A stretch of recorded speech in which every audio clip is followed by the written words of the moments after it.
Hey guys, it's Chris. From your grandparents getting tricked into giving their credit card information to a stranger to celebrities being fooled into promoting fake festivals, here are 9 of the biggest scams ever.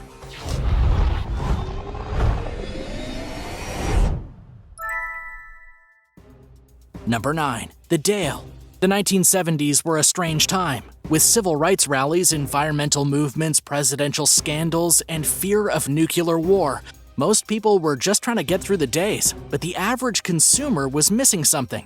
And Liz Carmichael knew just what they needed. The fuel crisis of 1974 led to a consumer need for more energy-efficient vehicle options. Enter the Dale, a cheap, efficient, stylish three-wheeled car. Sounds too good to be true? Well, you're absolutely right, it was a giant hoax. After receiving $30 million investment dollars, close to $200 million today, Carmichael was planning on revolutionizing the vehicle industry. Little did investors know Carmichael had an interesting past. She was born as Jerry Dean Michael, who just so happened to be on the run from feds for charges relating to counterfeiting.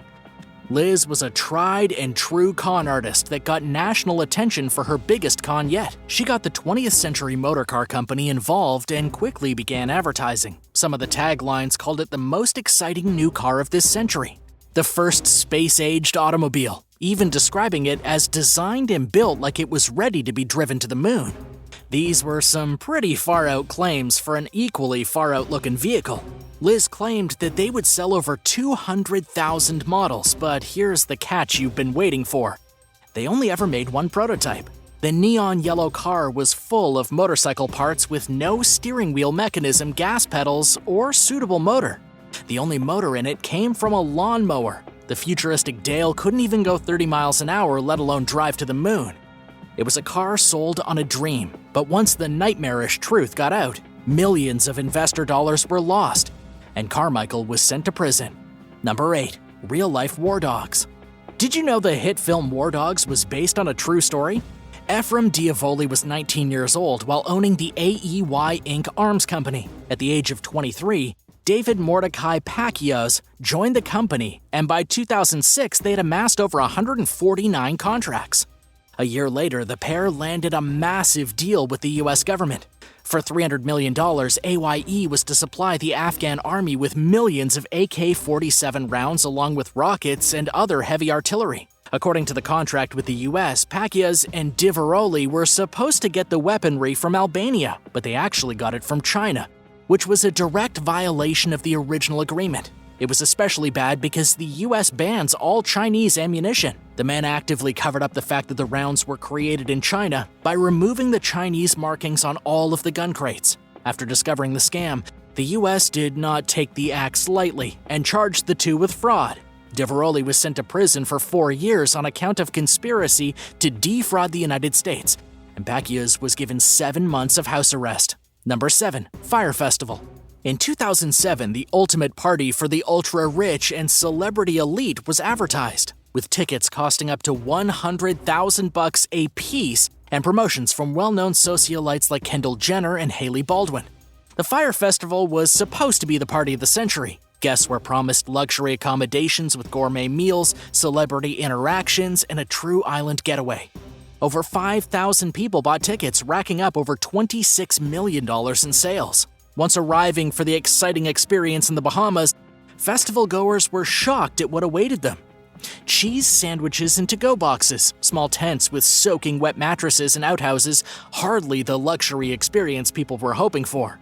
High-profile artists were on the docket to perform, but many, like Blink-182, pulled out shortly before due to how sketchy the event seemed. The man behind it all was Billy McFarland. For his crimes against partiers, he was sentenced to 6 years in prison and had to give back the $26 million. Hulu and Netflix have both published documentaries about the massive festival scam, and it's hard to believe the festival's organizers thought they could just whip up a luxury experience in a few months when it should have taken over a year. Number 6. COVID relief money scam. 2020 was really a year for the history books. COVID-19 came out of nowhere and hit everyone off guard, ruining plans and forcing us to stay indoors. No one could have predicted or successfully prepared for it. It was in this year that scammers took advantage of the chaos and fear surrounding the virus and stole over $4.2 billion from individuals across the country. Comparatively, over the course of 2017 and all the way through 2019, a total of $7.6 billion was taken from unsuspecting victims. The news of 2020's record was released in the Internet Crime Report from the FBI this March. It's estimated that the $4.2 billion figure is just a rough estimate, since it's highly likely that many of the people that got scammed were too embarrassed to admit what happened. A Facebook group created for scam victims with over 700 members did a survey that showed almost 75% of people were too ashamed to file a report. The scammers had multiple methods of getting what they wanted. Many would make fake profiles on social media sites like Facebook and Instagram, some even going on dating sites or apps for games. Using these personas, they would innocently start a conversation with their mark with a pre-written script, meticulously crafted to trick gullible victims. After forming some kind of connection, the scammer would make up an excuse for why they needed money. Whether it was issues after losing their job during COVID or fraudulent medical problems, the people they were targeting felt bad for their new friend and would often send money to help. In California, 69,000 people fell for these tricks. It's unfortunate that someone would take advantage of people during such a vulnerable time, and it's even more sad that they were so successful in doing so. Just remember, the next time someone you don't know reaches out to you on social sites, don't become a victim. Did you ever get a message on Facebook from someone trying to scam you? Let us know in the comments down below. And if you're liking this video, be sure to hit the thumbs up and subscribe buttons if you haven't already. Number 5. Scott Rothstein. Everyone has heard of or at least joked about those mega rich businessmen who fly exclusively on private jets to their 16th vacation home on a private island off the coast of France. Well, Scott Rothstein was one of those men, and he got his money by scamming others in the wealthy elite. Rothstein was a lawyer, as well as a shareholder and the CEO of the Rothstein Rosenfeld Alder law firm. In 2009, it was discovered that he, along with some of the other higher-ups in the firm, were guilty of involvement in a $1.2 billion Ponzi scheme. In case you don't know, a Ponzi scheme is a type of scam that tricks investors into putting money into a project. Little do they know their money isn't going to go to the intended project, but instead it's going into the pockets of early investors. While the early investors think the money is coming from the project, it's actually coming from the new funds, and the cycle just keeps on repeating. Eventually, the FBI caught on to what Rothstein was doing, and they issued a search warrant for the law firm's offices in Fort Lauderdale during November of 2009. Spooked by the feds, Rothstein fled to Casablanca with $16 million. Talk about a lavish getaway. He was either overcome with guilt or too scared of what the police might do to him that he wrote a suicide message to his partners. Thankfully, they were able to talk him out of the deed, and justice was served. Finally, on June 9th of 2010, Scott received his prison sentence of 50 years in prison. It just goes to show that some mega-rich people will get their hands dirty for money. Number 4. James Paul Lewis Jr. In 2004, a 57-year-old California man by the name of James Paul Lewis Jr. scammed investors out of $814 million. Putting on a front as an investment advisor, James would trick his clients into investing in certain businesses, while really he was just taking their money in an elaborate Ponzi scheme. He owned a large investment firm called the Orange County Firm Financial Advisory Consultants that was inevitably shut down due to his crimes. Lewis had been scamming his trusting clients for over 20 years, with over 5,200 in his criminal career. It wasn't until December 22nd of 2004 that the FBI raided his office, only to find $2.3 out of the $814 million he was supposed to have on hand for his clients, many of whom were elderly and needed the money to get through their final years of life. The FBI found that Lewis had sent some of the money overseas and traded it into foreign currency while also using it to buy luxury cars, fancy homes, and more. For his crimes, U.S. District Judge Cormac Carney sentenced Lewis to serve a maximum sentence possible of 30 years and ordered him to pay back $156 million in restitution. To this day, Lewis serves his prison sentence, but only 11 of that $156 million has been recovered. Number 3. Credit card scams. Scammers have been tricking people for years and know exactly how to get what they want. Ever since credit cards first rolled out decades ago, hackers and scammers have found ways to make money off of innocent victims. Collectively, billions of dollars have been stolen. But how do they do it, you might ask? How could some people be so gullible and just give their credit card information out to strangers. Well, they use multiple methods to trick cardholders. Many times it starts with a simple phone call.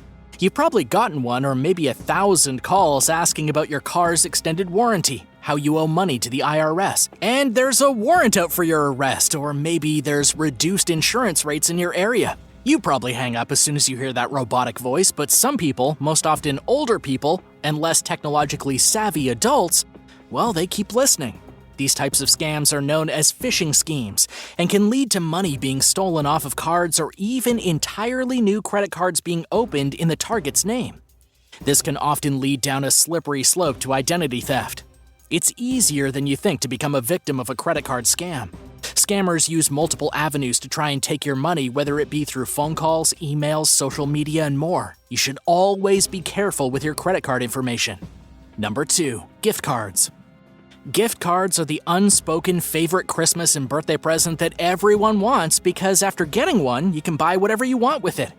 And so can scammers. They want them too. The only difference is they want you to pay for them. If you've ever worked a retail job at a store that sells these coveted cards, then you probably know where we're going with this. In 2020, the Better Business Bureau reported almost $3 million stolen due to gift card scams. There's an average of $700 out of pocket of each victim. This number is probably much higher since less than 10% of those tricked filed an incident report.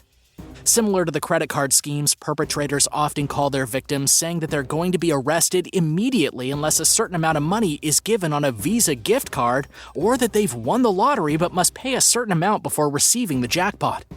They then ask for the numbers on the back of the card and make their getaway without a trace. Sadly, most gift cards can't be returned once they're purchased, so there's almost no way for victims to get their money back after realizing they've been tricked. Sadly, the elderly are the ones most commonly fooled, with over 66% of those being women.